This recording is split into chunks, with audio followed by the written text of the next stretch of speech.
بسم الله الرحمن الرحیم. السلام علیکم ورحمت الله وبرکاته. ویلکم ټو شفای صحت ټپس. شفای صحت ټپس چینل ته تاسو پر راتګ تاسو ته هرکلی وایم او تاسو ډیره شکریا ادا کوم.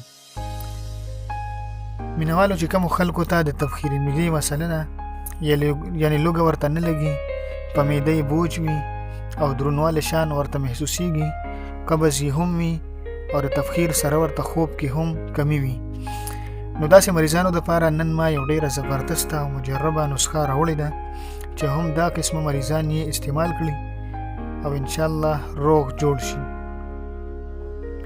مینوالو، تبخیر داسې مرض دی چې د تبخیر په وخت کې انسان په خپل هوش کې نه اوسېږي، یعنی تکلیف سره مخامخ وي، معدې نه بخارات پاسي او دماغ طرف ته ورځي او مریض بېچینه او ډیر بېسوره شي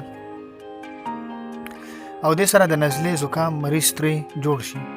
ورو ورته د سر درد، بېقراري، بېچیني او د لوګي کمی او قبض ورته هم جوړ شي او جګر کې یې هم خرابي پیدا شي او دې سره مریض ته جسمانی کمزوري هم جوړ شي، تر دې پورې چې انسان د هیڅ کار کولو پاتې نشي.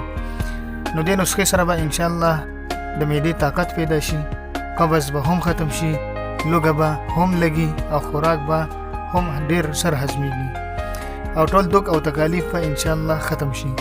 نو نسخه دا ده چې فلفل سیاه 3 توله، فلفل دراز 3 توله، نوشادر 4 توله، ست پودینه 6 ماشه، ست الایچی 3 ماشه، اجواین دیسی 6 توله، ست اجواین 2 ماشه، مستگی رومی اصلی 2 توله، گیرو 3 توله. دا ټول اجزا جدا باریک میده کوي او بیا یې میکس کوي، سحر ماښام یو ماشه ارکې سونف سره د خوراک کولو نه پس استعمال کوي. انشاءالله دې سره به د تبخیر مرض ختم شي او مریض ته به ډیر سکون حاصل شي.